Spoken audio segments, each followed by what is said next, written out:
pessoal, professora Michele de Biologia. Hoje nós iremos estudar o capítulo 8 da apostila, que tem o tema Como a tecnologia pode contribuir para a geração de energia elétrica, né? Então, nós até aqui, nesse volume 1 da apostila, temos estudado muito sobre energia. E esse é o último capítulo, inclusive, dessa apostila, né? Próxima aula já iremos usar o volume 2. Então, falando um pouquinho aqui, né, de como a tecnologia ela pode contribuir, né, para a fabricação da energia elétrica, é quando nós estudamos os meios de energia limpa, né, renovável no nosso planeta. E vamos ver várias delas hoje aqui.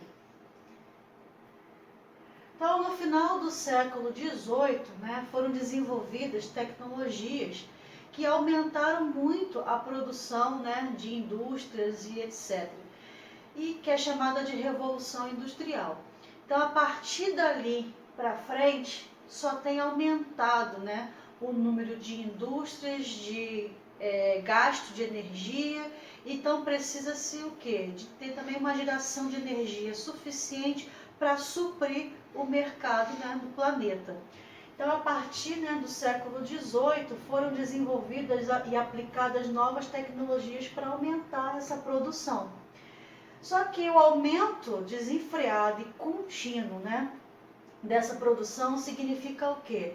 Uma superexploração dos recursos naturais do planeta, né? Então, nós sabemos que existem as energias que são renováveis e não renováveis.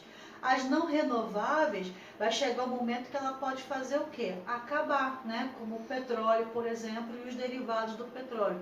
Nós já estudamos muito isso em capítulos anteriores. E a superexploração desses recursos também ocasiona problemas, né? De poluição e estragando realmente o nosso planeta. Então, a queima de combustíveis fósseis libera gases para a atmosfera que vai ocasionar um monte de problema, tá?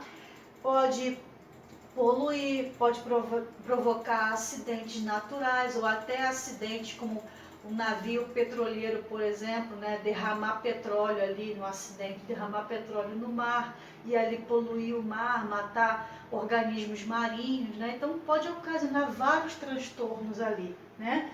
Que vai alterar e prejudicar quem? O planeta, né? E, claro, os seres vivos que estão aqui no planeta. Agora observe essa figura aqui, né? Olha quantos gases poluentes, né, essa indústria está liberando na atmosfera. Então você observa aqui, né? Isso tudo aqui ocasiona vários problemas na natureza, principalmente poluição atmosférica. Essa poluição atmosférica também pode ocasionar nas pessoas doenças respiratórias, né? E também o aquecimento global junto com o efeito estufa. O efeito estufa, ele é um processo natural que acontece no planeta, né? Onde os raios solares vai penetrar ali na camada, né, que envolve o planeta na atmosfera terrestre para aquecer o planeta. O problema é quando ali na atmosfera do planeta está cheio desses gases aqui que são poluentes, né? Principalmente o CO2, o metano e o óxido nitroso. Então ele vai acumular gases ali ao redor do planeta, não deixando com que os raios solares se dissipem para o espaço. Então vai acumular ali, formando o quê? O aquecimento global, tá? Então o efeito estufa, ele é um processo natural, ele é importante para a manutenção da vida no planeta. Só que o problema é quando esses gases aqui estão acumulados ali ao redor da atmosfera terrestre e não deixa os raios solares se dissipar para o espaço. Então faz ali uma estufa, então aquece o planeta demais, né? E isso pode provocar derretimento das geleiras, né? Aumento do nível do mar, acidificação dos oceanos, né? Pode provocar chuvas ácidas também, com esses gases aqui sendo liberados para a atmosfera. Quando acontecer a precipitação, ou seja, a chuva, né? Vem trazendo todos esses gases aqui e a combinação desses gases com a água forma ácidos, né? Ácido sulfúrico, ácido nitroso. Então eles vão fazer o quê? Cair aqui na atmosfera e na Terra e provocar vários danos, né? A chuva ácida ela pode até destruir alguns edifícios, alguns monumentos, matar, né, algumas plantas, alguns animais, né? Então é prejudicial. Pode provocar extinção de espécies e outros transtornos também, como já falei, né, dos acidentes de derramamento de petróleo. Então tudo isso aqui, ó, isso aqui é uma lista pequena, porque existem até mais coisas do que isso, né? Devido ao quê? A poluição, ao efeito, né, em que esses gases ou até mesmo ações do homem pode provocar em relação a estragar a natureza. Então, por que existe a necessidade do uso de fontes alternativas de energia, né? Porque fontes renováveis apresentam baixo impacto ambiental, tá? Não vai causar esses transtornos, né? Igual vimos aqui nessa imagem. Não afeta o balanço térmico, ou seja, aquela parte de aquecimento do planeta, derretimento de geleiras, aumento do nível do mar, né? Ou a composição atmosférica do planeta, que são aqueles gases que vão provocar esses transtornos e também a chuva ácida, né? Então, as fontes alternativas de energia, que nós chamamos de energia limpa, né? Ela é boa por isso, baixo impacto, não afeta o balanço térmico e a composição atmosférica do planeta. E existem vários tipos, né, de energia limpa. Nós temos a eólica, a solar, a meromotriz, a geotérmica e a de biomassa, tá? Vamos analisar uma por uma de agora em diante. Vou começar pela energia eólica. A energia eólica ela é produzida por ventos, né? Então aqui eu tenho uma torre com 3 pás aqui, né? Que ela vai girar de acordo com o vento passando ali e fazendo esse movimento, tá? Então a energia é produzida pelos ventos de uma região que movimenta, né, essas pás aqui desse equipamento que é chamado de aerogeradores, tá? Então esse aerogerador ele vai utilizar o quê? A energia cinética do vento, convertendo ela em energia elétrica. Como é que isso funciona? Aqui tem um esqueminha para a gente entender mais ou menos como é que acontece. Então aqui, ó, o vento vai batendo nessas pás e vai girar essa pá. O vento, ele é o tipo de energia o quê? Eólica cinética, tá? Então, é energia cinética, porque ela vai fazer o quê? O movimento. Quando gira essas pás aqui, geralmente é número de 3, vai movimentar aqui, ó, essas engrenagens que estão aqui do lado de dentro, né, desse equipamento. Essa engrenagemzinha aqui, ela é um multiplicador mecânico, tá? Que vai transformar a energia cinética em energia mecânica, que depois vai alimentar esse gerador elétrico aqui, tá? Que vai fazer a conversão dessa energia mecânica em energia elétrica. Então esse gerador ele faz a conversão, passa depois por um transformador que vai levar a energia para uma rede elétrica, aonde vai ser dispensada, né? Ou seja, vai ser distribuída para as casas, tá? Então vem o vento, que é uma energia cinética, movimenta essas pás, que vai movimentar aqui essa engrenagem, que é um multiplicador mecânico, que vai transformar a energia cinética em energia mecânica, que vai alimentar esse gerador, onde ele vai fazer a conversão da energia mecânica para a energia elétrica, passa por um transformador que vai transformar essa energia ao ponto de ser armazenada e distribuída pela rede elétrica até as casas, tá? Tem uma outra figura aqui, ó, que está mostrando como é que isso acontece, né, dentro desse equipamento. Então aqui, ó, o vento vai gerar a pá, que vai fazer o movimento desse rotorzinho aqui dentro, né? Então a força do vento gira 3 pás que proporcionam um rotor. Esse se conecta a um eixo principal que move esse geradorzinho aqui, ó. Então, dentro da turbina há um multiplicador de velocidade, que é aquelas engrenagenzinhas, tá? Que vai girar ali um rotorzinho 1.500 giros por minuto, tá? E isso permite que ele produza a eletricidade, tá? Que depois vai passar aqui, ó, por dentro da torre, pelos fios, né? Então tem um cabo aqui, ó, no interior dessa torre que vai levar para as redes elétricas que irão ser distribuídas para as casas, tá? Qual é a vantagem da energia eólica, né? Ela não libera gases tóxicos para a atmosfera, é uma fonte renovável, tem vento sempre ali, né? Gerando a energia. E qual é a desvantagem? Eu não posso não posso montar parques eólicos em qualquer lugar. Quais lugares que eu preciso fazer isso? Onde eu posso fazer isso? Lugares principalmente que tem o quê? Ventos constantes, né? E abundantes, né? Então a desvantagem é que eu não posso fazer um parque eólico em qualquer lugar. Tem que ter um lugar aberto, que tenha bastante vento ali para fazer o quê? Girar essa pá e transformar em energia elétrica, tá? Então a desvantagem seria essa, né? Qualquer lugar que eu possa montar um equipamento desse. Outra energia é a energia solar. A energia solar, né, vem, claro, do Sol, né? O nome já diz, até óbvio, né? Então o Sol, ele é a fonte de energia principalmente para os seres autotróficos, né? Que são as plantas, né? As algas, né? Que fazem ali o seu próprio alimento, que é a base de cadeia alimentar. Então o Sol, ele serve para várias coisas, serve para gerar energia para esses seres que fazem fotossíntese, ele aquece o planeta, né, para fazer ali as estações do ano também, e ele também pode ser fonte de energia, tá? Então, o Sol é fonte de energia que garante os processos biológicos do planeta, como eu falei, né, da fotossíntese, aquecendo também e iluminando a superfície terrestre. Então, como é que acontece da gente aproveitar essa energia solar para gerar energia elétrica? Então, existem umas placas, tá, que tem ali algumas células que nós chamamos de células fotovoltaicas.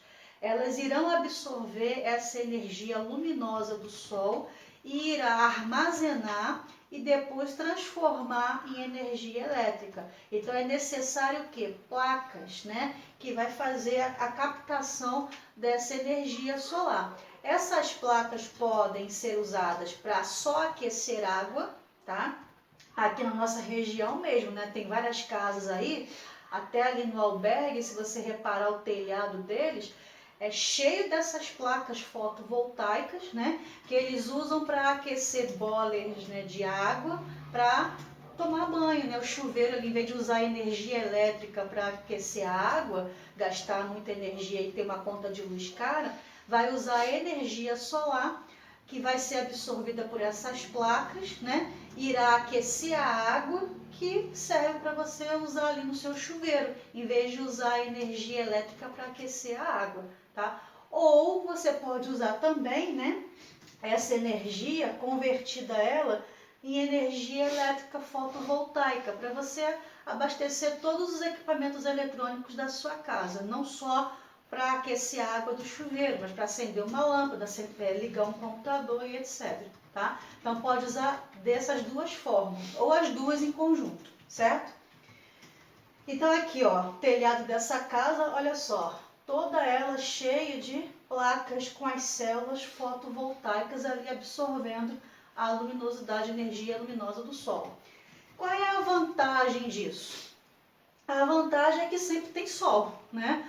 O Sol, ele é uma fonte inesgotável, não emite gases poluentes, requer área pouco extensa, então só uma parte do telhado, não precisava nem colocar o telhado todo assim, mas só uma pequena plaquinha já é o suficiente, tá? Para a produção de energia. Então é a vantagem, né, muito boa. O problema é, qual é a desvantagem então disso?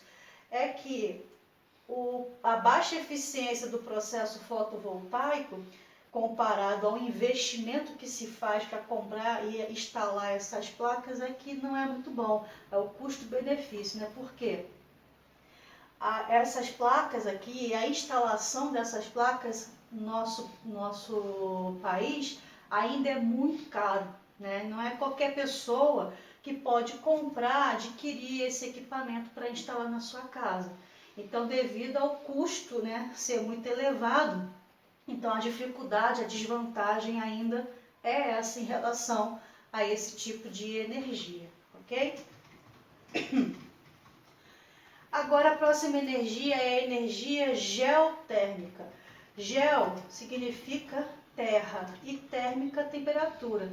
Então, no nosso planeta existe várias camadas, tá? A camada mais interna, que a gente chama de núcleo da Terra, ela emite calor, tá? E esse calor, ele é dissipado na Terra e às vezes ele sai, né? Ele emite esse calor para a parte da superfície terrestre. Como é que acontece isso, né? Então, o calor do interior da Terra pode ser utilizado na forma de energia geotérmica.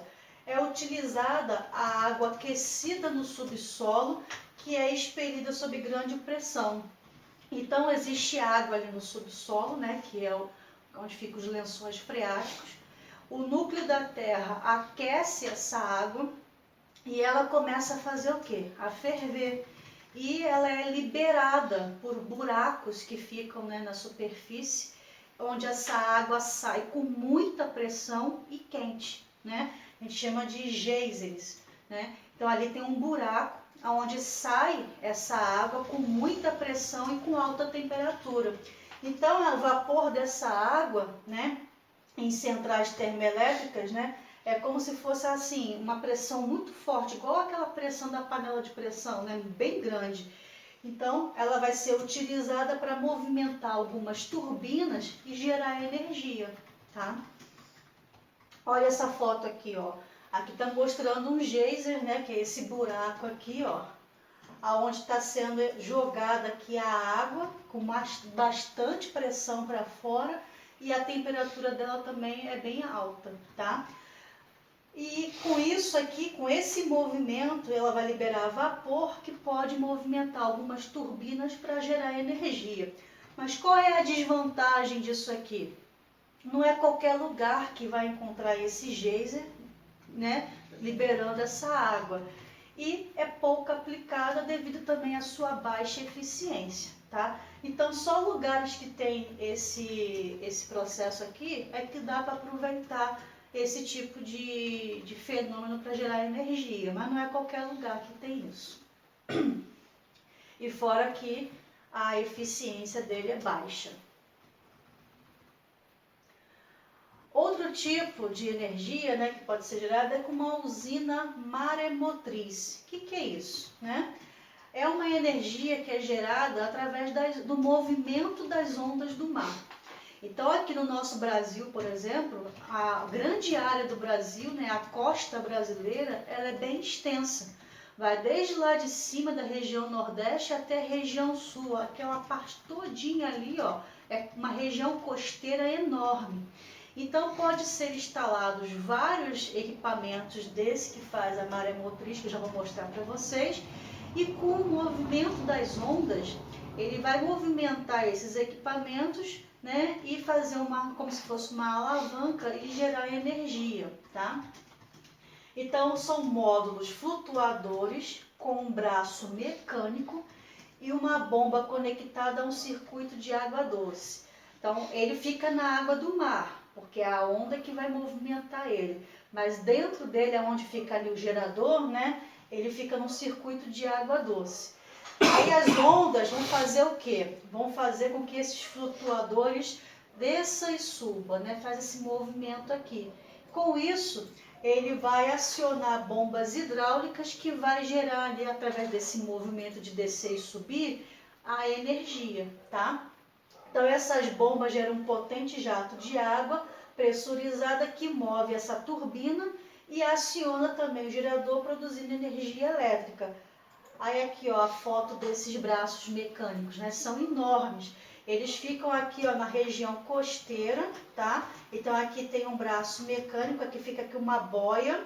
Essa boia aqui fica na água. Conforme a onda do mar vai balançando aqui, né? E também a maré vazante e a maré enchente, né? Ou seja, a maré baixa e alta, a água vai subindo ou descendo e o movimento das ondas movimenta esse braço aqui, que aqui, ó, tem uma parte como se fosse uma alavanca com uma turbina que vai gerar energia, ó, dentro desse local aqui, que vai fazer o que? Acionar aquela bomba que vai fazer a geração de energia. Então, através desse movimento, desse braço aqui, ó, vai gerar energia que depois vai ser distribuída para a rede elétrica, tá?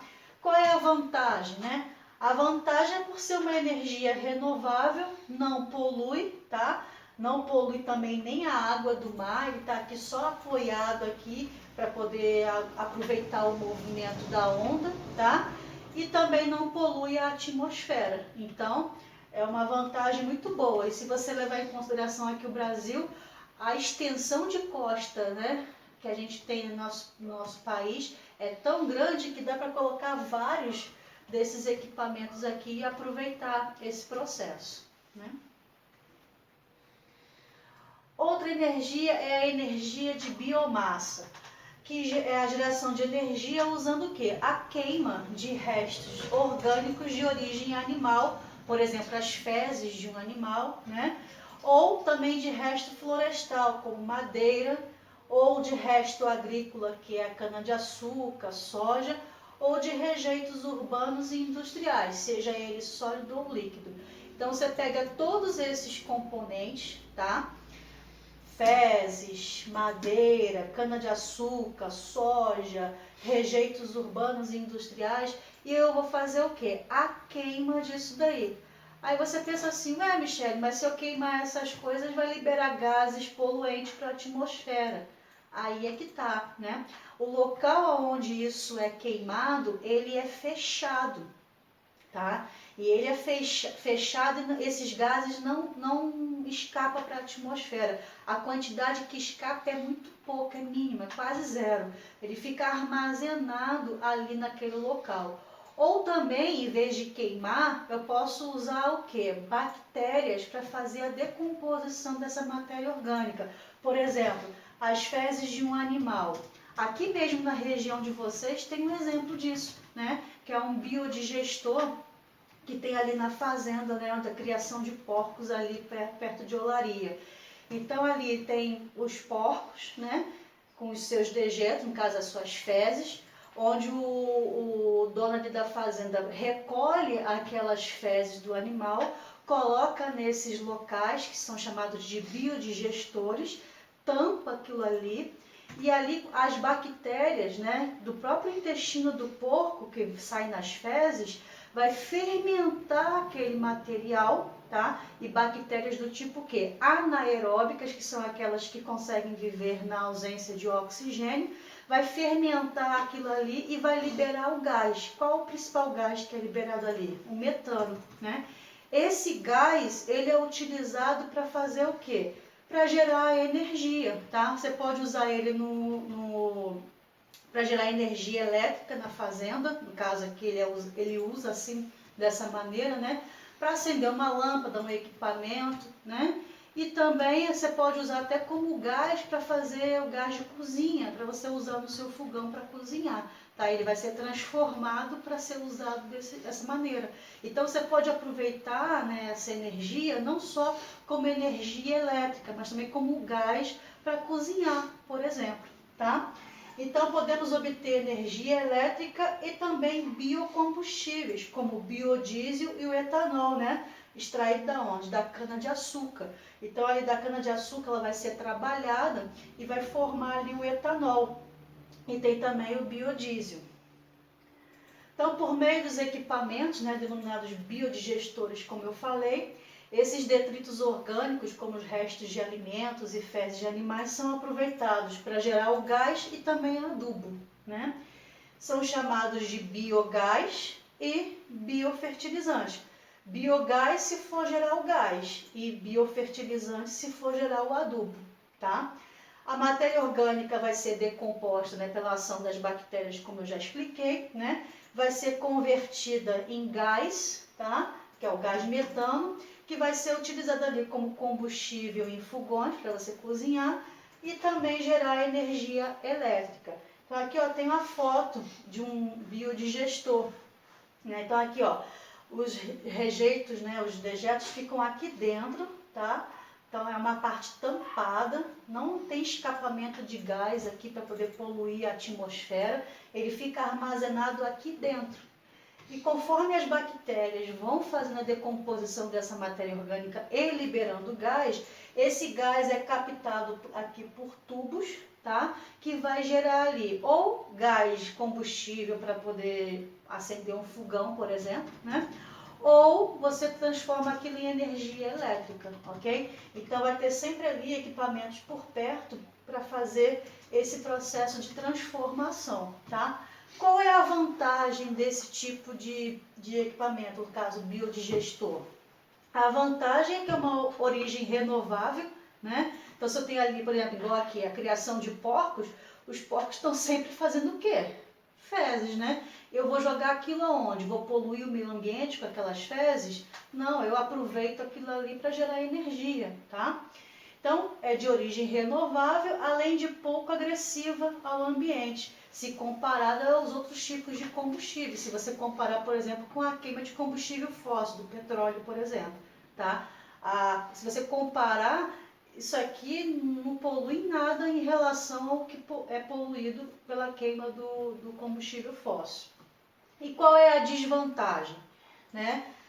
É que ela tem um poder menor, né, no caso calorífico, então menor poder calorífico, menor eficiência e maior dificuldade no caso do transporte e no armazenamento desse gás, né? Então, por exemplo, aqui, né, nessa fazenda que eu falei, vocês podem até passar ali depois para olhar com calma. Vai gerar energia só ali na fazenda. Ele pode distribuir essa energia para outros lugares? Pode, só que é necessário equipamentos, né? Que muitas das vezes são caros, para poder transportar esse gás que é gerado ali para outras casas e a energia também que é gerada ali para a rede elétrica para ser distribuído para outras casas, tá? Então, o equipamento que se usa para fazer isso é que é caro, né? Mas a vantagem é que é uma energia, vamos dizer assim, né? Limpa, que não polui, ok? Então esses foram os tipos de energia, né? Renováveis e limpas, né? Então só lembrando, nós vimos a energia eólica, que é através dos ventos, a energia solar. Nós vimos ali a maremotrix, que é aquela onda, movimenta aqueles braços, né, com as ondas do mar. Vimos ali também a biomassa e a geotérmica, né, que é usada com calor, que é emitida ali do centro, do núcleo da Terra, tá? Então são várias energias que podem estar sendo utilizadas para evitar ou fazer o quê? Poluir o meio ambiente. E são energias eficientes, tá? Então é só questão de investir um pouquinho mais nisso aí, para que todos possam ter acesso, principalmente acesso o quê? Financeiro, né? Igual, por exemplo, eu quero colocar uma placa fotovoltaica no telhado da minha casa, mas é caro, então nem sempre as pessoas conseguem fazer isso. Então, um pouquinho de investimento nesse setor, além de salvar o planeta, vamos dizer assim, né? Porque vai poluir menos e causar menos transtorno da natureza, eu também vou economizar energia, né? Vou economizar dinheiro, não só do meu bolso, como também do país, tá? Então é uma coisa que nós devemos refletir e pensar a respeito, ok? Então, façam os exercícios desse assunto e até a próxima. Tchau, tchau.